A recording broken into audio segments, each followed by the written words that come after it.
having a blind person kind of serving on the court and what that means in terms of how we make decisions and how it affects general cases. And so what I would say kind of in answer to that question is that when you have 7 people serving on a court, if all 7 of them have the same exact life experience, if all 7 of them come from the same place, if all 7 of them have the same educational backgrounds, then what tends to happen is that different perspectives, different ideologies, different issues can sometimes be lost. And that's why the idea of diversity on the court is absolutely critical. The more diverse a multi-panel court is, the better that court is at servicing the public, at basically rendering decisions that affect the people who come before it. And there's I will tell you that there was a fascinating issue that came before us a number of years ago when I was just on the court, and it was actually one of my first opinions that I had to work on. And the issue dealt with a fascinating question dealing with judicial bias. And at what point does a judge cross the line going from basically being an impartial person who's playing a role in a trial to now becoming partial? At what point does a judge, in terms of their conduct, in terms of the types of interaction they're having with the attorneys, in terms of the nature and scope of the questions that they're asking during a trial, at what point does a judge go from being impartial, which is absolutely key and fundamental to how the overall system functions and works, to now being partial, to now appearing as though they're taking one position over another? And one of the fascinating things that kind of developed as I was writing this opinion is that juries will often have a kind of a close fatherly relationship with the judge. So often is the case, the jury is going to take its cues from the judge.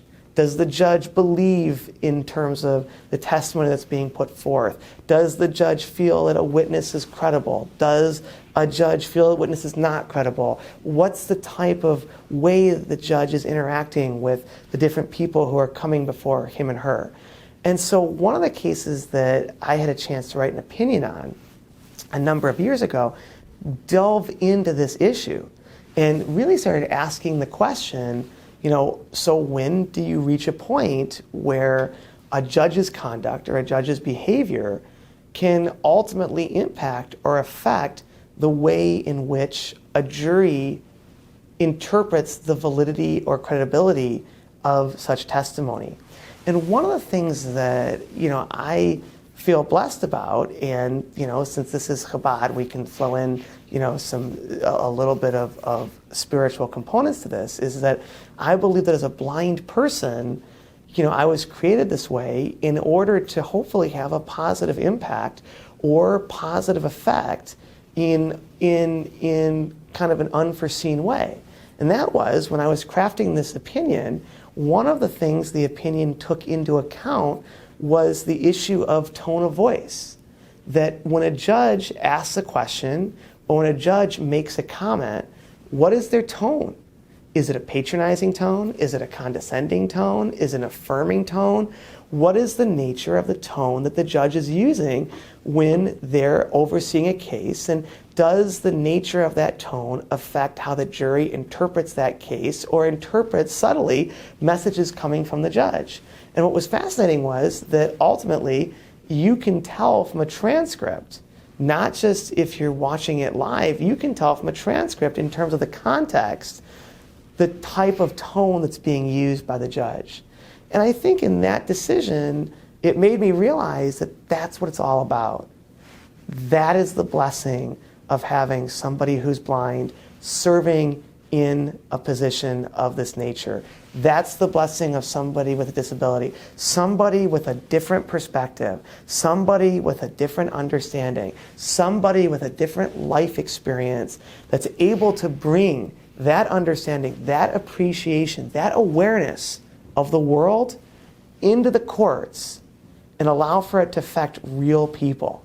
And so I think by having a decision that came out that ultimately takes into account tone of voice as a part of assessing bias is something which is a real-life, pragmatic, practical implication, but yet would have gone unforeseen, unheard, and unnoticed if you hadn't had a judge with that life experience being able to put that in to a determination or a decision that allows for everyone to have a sense of equality when they come before a judge.